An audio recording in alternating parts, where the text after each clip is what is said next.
Baik, kita lanjut lagi ya teman-teman semuanya. Masuk ke soal nomor 17. Di reaksi manakah amoniak dalam reaksi akan bersifat sebagai basa? Yuk kita cross check ya. Nomor 1 ini pakai teori asam basa Bronsted-Lowry, ya kan? Bahwa yang berpasangan itu syaratnya ada dua. Satu, dia penyusunnya mirip dan hanya berbeda. Yang keduanya hanya berbeda satu hidrogen. Berarti NH3 dia akan berpasangan dengan NH4+ ya, karena sama-sama punya N dan punya H. Kemudian H2O berpasangan dengan OH-, ya kan? Nah, sekarang NH3 dengan NH4 yang paling banyak jumlah hidrogennya adalah NH4+. Maka NH4+ lah yang sifatnya sebagai asam, gitu ya. Ini teori menurut Bronsted-Lowry. Asam jumlah hidrogennya paling banyak sehingga sebelahnya dia sifatnya basa. Oke, jadi Bronsted-Lowry itu asam itu kalau donor H+ ya atau proton. Cirinya jumlah hidrogennya lebih banyak. Berarti satu betul ya, NH3-nya sifatnya basa. Satu betul, 3 pasti betul. Nah, sekarang lanjut ke yang kedua. Yang kedua, ini teorinya kita pakai teori Lewis. Lewis itu berdasarkan ada tidaknya PB, pasangan elektron bebas. Di sini NH3N itu punya 5 elektron valensi karena dia golongan 5A ya. Mengikat 3 hidrogen sehingga dia masih punya 2 pasang elektron yang tidak berikatan. Atau inilah yang kita sebut sebagai pasangan elektron bebas, gitu ya. Nah, menurut teori Lewis, kalau yang bersifat donor pasangan elektron bebas atau dia yang punya pasangan elektron bebas, berarti dia sifatnya basa. Kebalikan dari Bronsted-Lowry ya. Kalau Bronsted-Lowry itu yang donor itu asam, kalau Lewis yang donornya basa. Jadi karena NH3 punya PB, maka dia bersifat sebagai basa. Menurut siapa? Menurut Lewis, gitu ya. Sehingga 2 juga betul. 1, 2, 3 betul, 4 belum tentu yang betul. 4 kita lihat NH3 menghasilkan oksigen bentuknya NO dan H2O. Kalau kita lihat dia tidak memenuhi aturan manapun ya. Jadi ini bentuk reaksi oksidasi. Ini reaksi oksidasi atau reaksi pembakaran. Jadi tidak ada kaitannya dengan teori asam dan basa. Sehingga 4 salah ya. Baik, sehingga jawaban dari soal nomor 17 optionnya A. 1, 2, 3 betul. Kita lanjut ke soal nomor 18.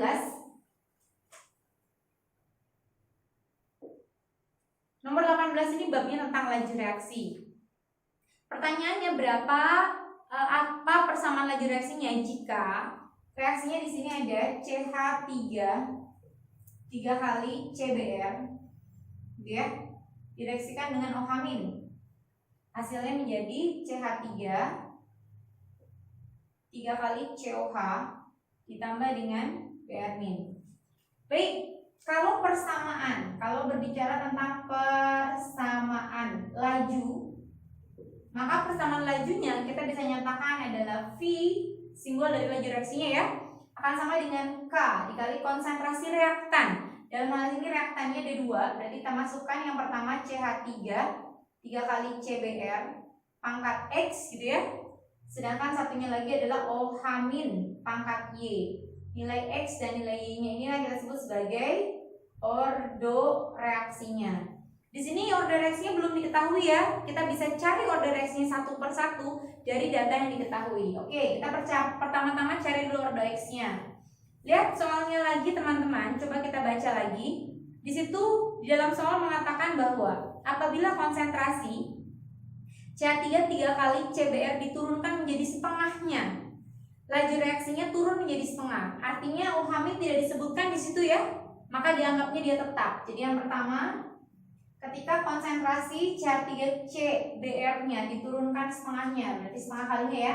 Misalnya kita pangkatkan X, OH-nya nilainya 1. Kenapa 1? Karena tidak disebutkan di soal. Maka nilai laju reaksinya sama, katanya V-nya sama dengan setengah. Nah, berarti lihat baik-baik, setengah pangkat X sama dengan setengah, maka X-nya nilainya adalah sama dengan 1, gitu ya. Baik, lanjut lagi ke data berikutnya. Lihat lagi soalnya. Berikutnya dia mengatakan bahwa tetapi apabila konsentrasi OH- diturunkan menjadi setengahnya, sekarang gantian OH- yang diturunkan setengahnya. Karena ini tidak dibahas, kita anggap dia 1 ya. OH-nya setengah. OH- ordonya Y, pangkat Y sama dengan, di sini tidak ada pengaruh terhadap laju reaksi. Kalau nggak ada pengaruhnya, maka lajunya akan sama ya. Yang nilainya sama, kita misalkan 1, ya kan? Maka setengah pangkat Y sama dengan 1. Setengah pangkat berapa yang saya 1? Maka nilai Y-nya adalah 0. Betul. Nah, maka sudah kita dapat X sama Y-nya. Kita masukkan ke nilai ordonya. Disimpulkan ya. Berarti persamaannya adalah V sama dengan K kali CH3 pangkat 3 CBr pangkat 1. OH-nya kan 0 ya, sesuatu pangkat 0 kan hasilnya 1. Berarti persamaannya seperti ini, ada di option yang E. Oke. Nah, berikutnya soal nomor 19.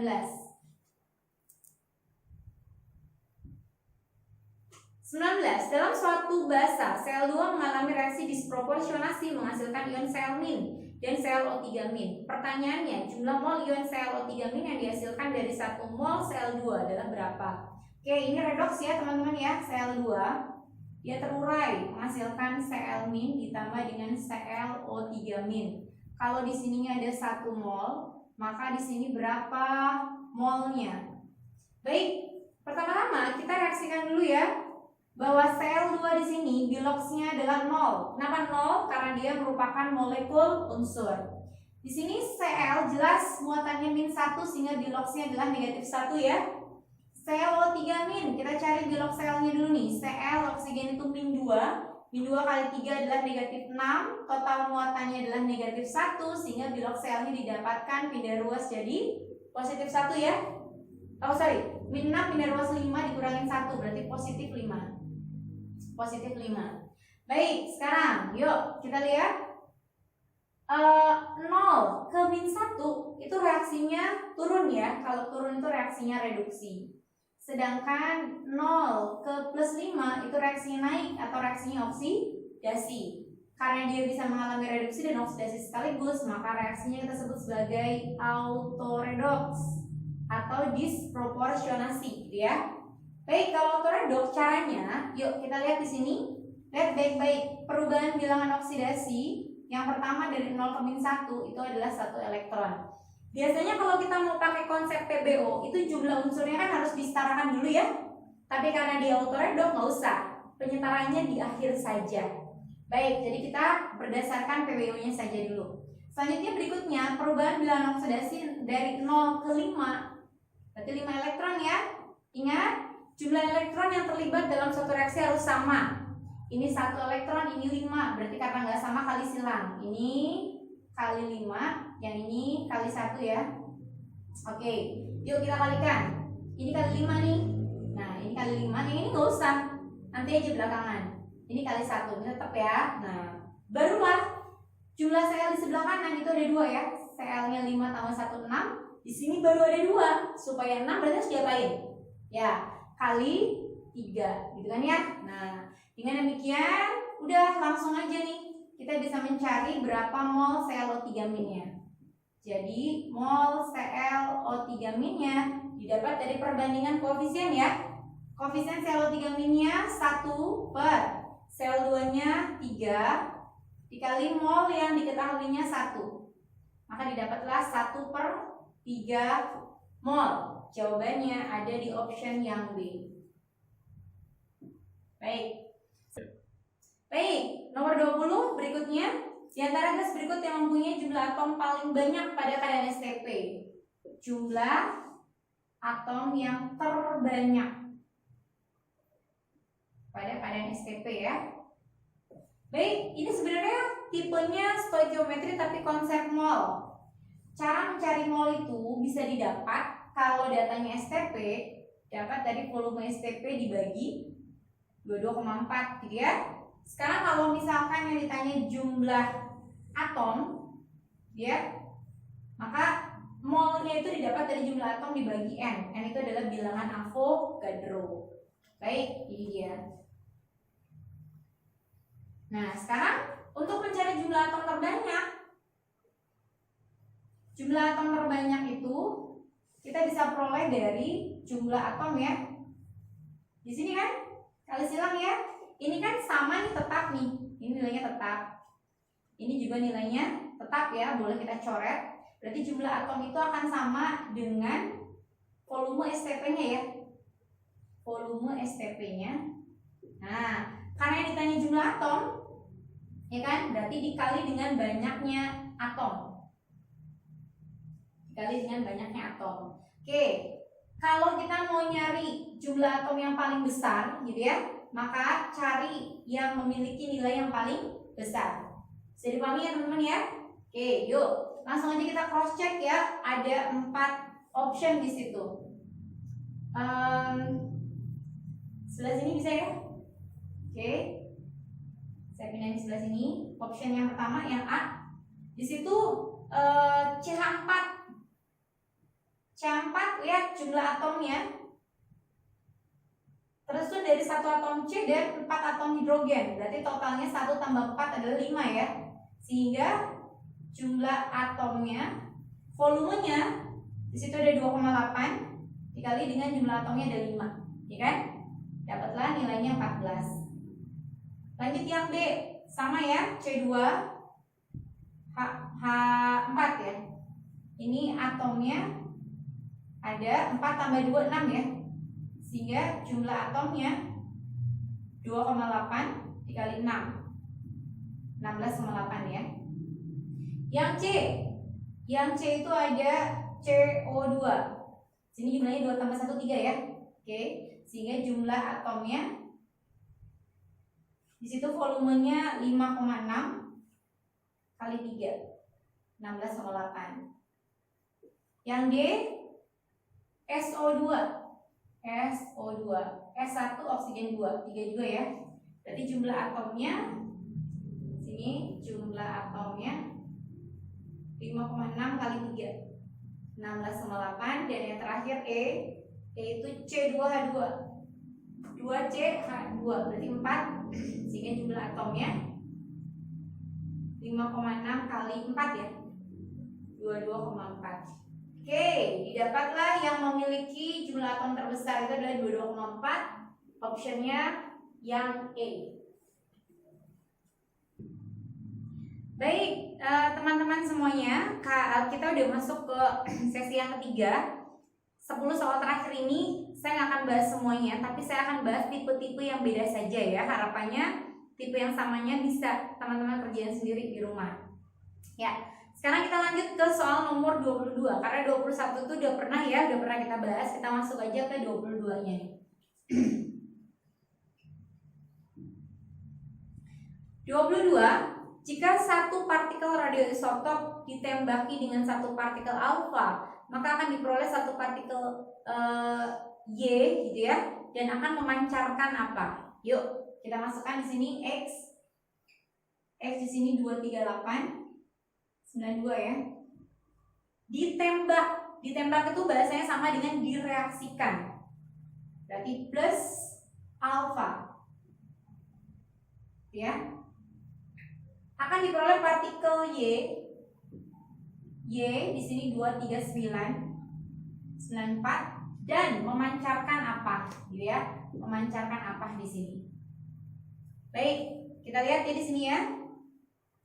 Alfa itu muatannya 42 kan? Nah, kita jumlahkan di sini 238 ditambah 4 itu hasilnya adalah 242. Di sini 239 ya. Supaya sama jumlah masanya, berarti kurang berapa nih? Kurang 3 ya, atasnya 3. Oke, selanjutnya bawahnya 92 tambah 2 94 ya. Di sini udah sama ya. Di sini 0 berarti sama. 30 kan nggak ada ya. Maka supaya jumlahnya sama dengan 30, caranya gimana? 3 ini kita pindahin ke depan. Ini 3 kan? Supaya tetap jumlahnya atasnya 3, maka atasnya jadi 1, bawahnya tetap 0 berarti 0 ya. Nah, baru ketahuan deh. 1 10 itu partikel apa kira-kira? Yap, ini partikel neutron, ya kan? Jadi dia memancarkan 3 partikel neutron. Karena neutron itu muatannya 1, 0. Sehingga jawabannya tepat adalah yang B. Oke. Lanjut berikutnya, nomor 23 itu udah pernah kita lewat ya, sama konsepnya dengan soal nomor 19. Kita masuk ke nomor 24. 24, senyawa yang dapat bereaksi dengan air membentuk basa. Oke.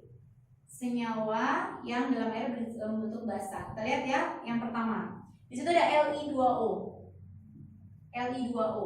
Li itu golongan berapa sih? Litium ya. Litium itu golongan 1A, sehingga ini sifatnya logam ya. Nah, logam ketemu oksigen tadi kan? Maka ini kita sebut sebagai oksida basa. Taunya gimana? Taunya reaksiin aja. Li2O direaksikan dengan air, terbentuklah LiOH, ya kan? Nah, sehingga 1 betul. Sifatnya basa. 1 betul, 3 betul ya. Lanjut berikutnya. Berikutnya poin yang kedua, CO2.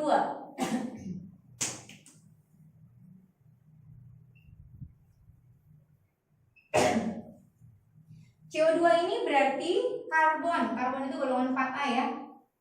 4 itu sifatnya apa sih? Non-logam. Nah, non-logam berikatan dengan oksigen, maka dia akan membentuk oksidanya, oksida asam. Caranya gimana? Ceknya sama, reaksiin lagi. CO2 ditambah air, terbentuklah H2CO3, asam karbonat ya. Oke, berarti 2 salah ya. 2 salah, 4 salah. 1, 3, maka jawabannya betul, optionnya adalah yang B. Baik, sekarang masuk ke soal nomor 25.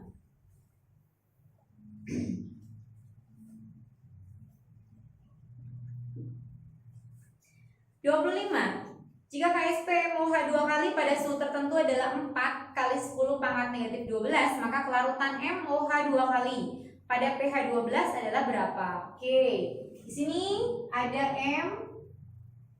MOH 2 kali ya. Dia memiliki nilai pH-nya sama dengan 12. Kemudian ada data KSP ya. KSP-nya itu 4 kali 10 pangkat negatif 12 ya. Pertanyaannya adalah berapa nilai kelarutannya? Kelarutan dari MOH 2 kalinya. Baik, berarti langsung aja ya. MOH 2 kali kita ionisasikan ya menjadi M2 plus ditambah 2OH-, ya kan? Kalau di sini kita simbolkan S, di sini karena koefisien 2 kali berarti 2S kan? Oke, maka nilai KSP-nya adalah S dikali 2S, koefisiennya 2 ya, pangkat 2, ini pangkat 1. Sehingga nilai KSP-nya didapat dari 4S pangkat 3. KSP-nya sudah diketahui nilainya 4 kali 10 pangkat min 12, 4S pangkat 3 ya. Sehingga nilai S kelarutannya kita peroleh dari akar 3 dari KSP 4 10 pangkat min 12 dibagi 4 ya. Oke, kita coret 12 akar 3 sama dengan 12 bagi 3. Sehingga S-nya 1 kali 10 pangkat negatif 3, satuannya molaritas. Nah, di sini yang ditanya adalah kelarutan ion OH- mungkin ya. Jadi di situ ralatnya kelarutan ion S dari OH-nya. Nah, kita lihat OH- ada 2 ya. Berarti konsentrasi OH- nilainya itu 2S. Berarti 2 kali 10 pangkat min 3, satuannya molar. Oke, jawabannya berarti yang B ya.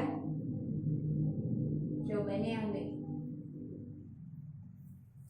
Jadi B itu harusnya 2 kali 10 pangkat min 3 molar. Baik. Oke, 26 itu konsepnya sama dengan pH campuran ya teman-teman. Jadi sudah pernah kita bahas, direaksikan dulu, kemudian mula-mula reaksi sisa. Nanti kita tinggal simpulkan pakai rumus apa gitu ya, tergantung sisanya di mana. Sekarang lanjut ke soal nomor 27. 27, meskipun berat molekulnya hampir sama, titik didih amoniak lebih rendah dari titik didih air. Apakah betul? Kita lihat ya. Amoniak NH3. NH3.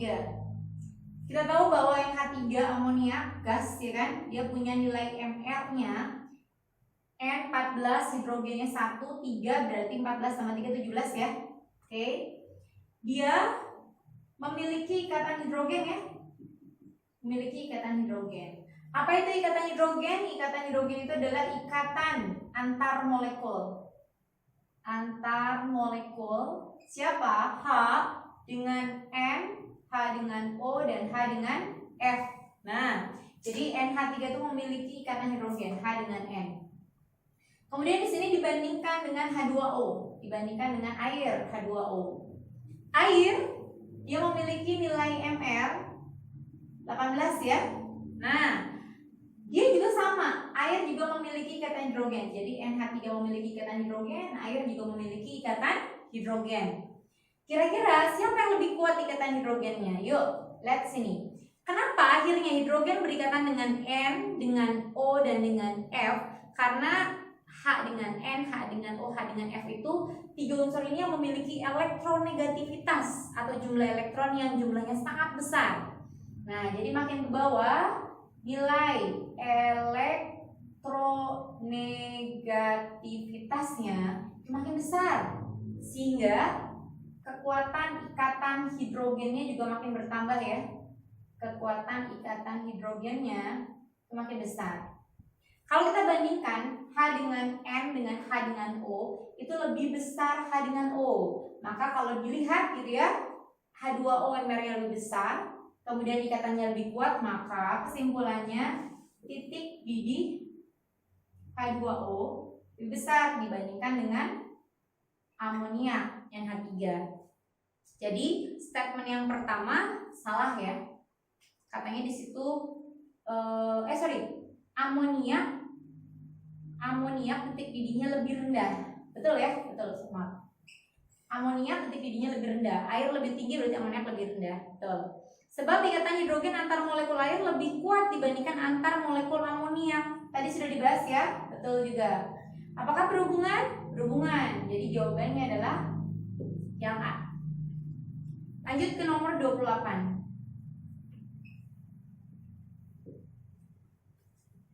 28. Jika glukosa dilarutkan dalam air, maka larutan yang terjadi dapat menghantarkan arus listrik. Glukosa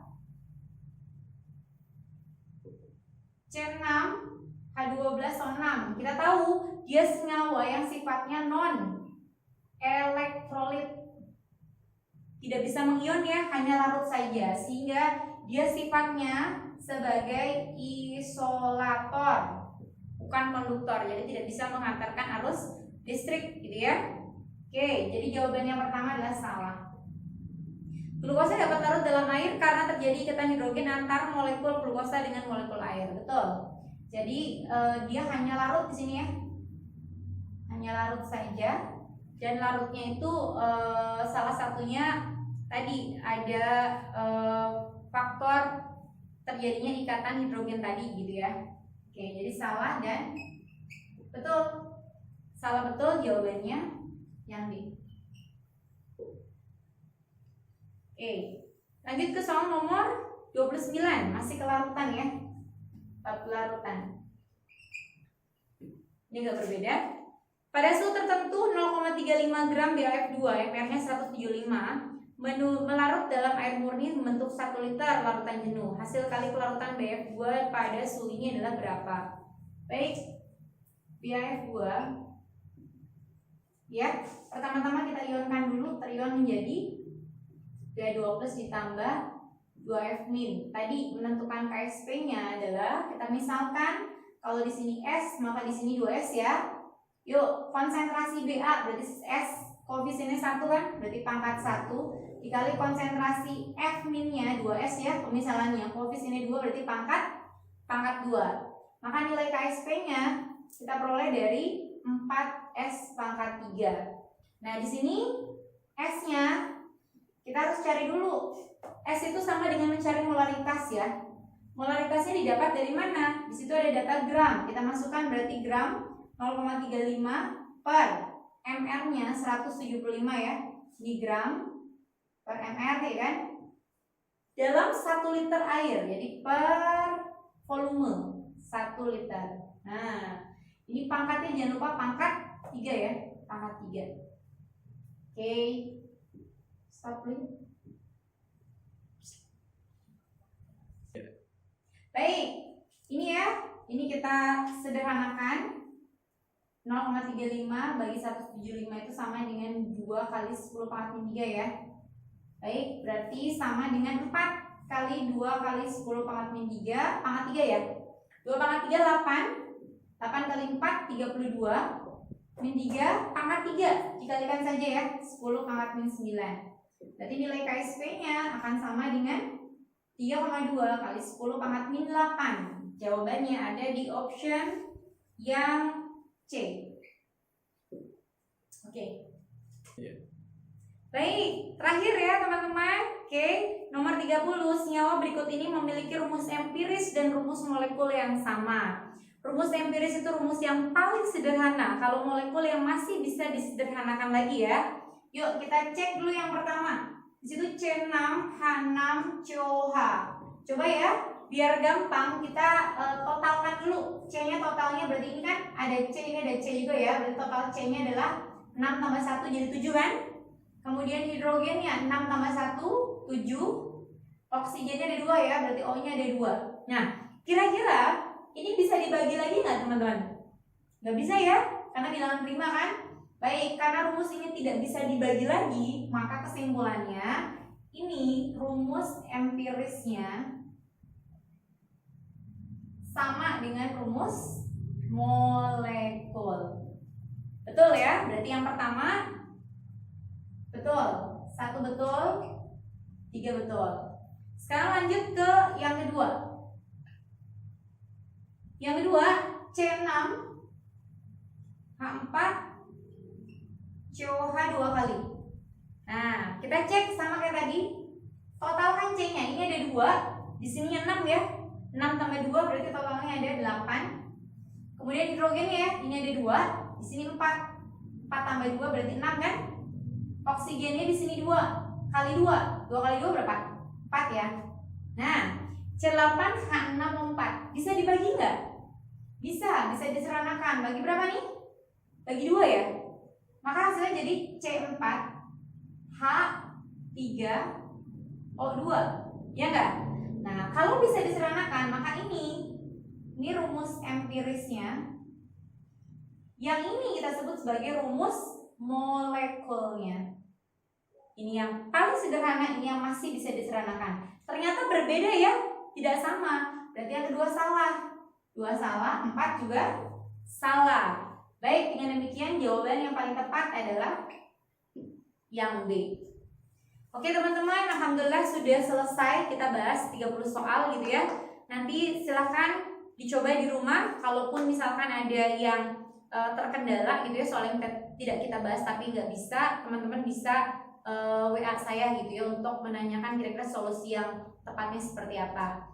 Baik, kita tutup sama-sama dengan hamdalah. Alhamdulillahirabbil alamin. Istighfar, astaghfirullahaladzim, alladzi la ilaha illa huwal hayyul qayyum wa atubu ilaih. Dan doa penutup majelis. Subhanaka Allahumma wa bihamdika asyhadu an la ilaha illa anta astaghfiruka wa atubu ilaih. Mudah-mudahan bermanfaat, tetap semangat ya. Kita sama-sama berdoa mudah-mudahan Allah Subhanahu wa taala segera mengangkat wabah ini dan kembali semuanya sehat walafiat. Amin. Mohon maaf segala kekurangannya, saya tutup. Assalamualaikum warahmatullahi wabarakatuh.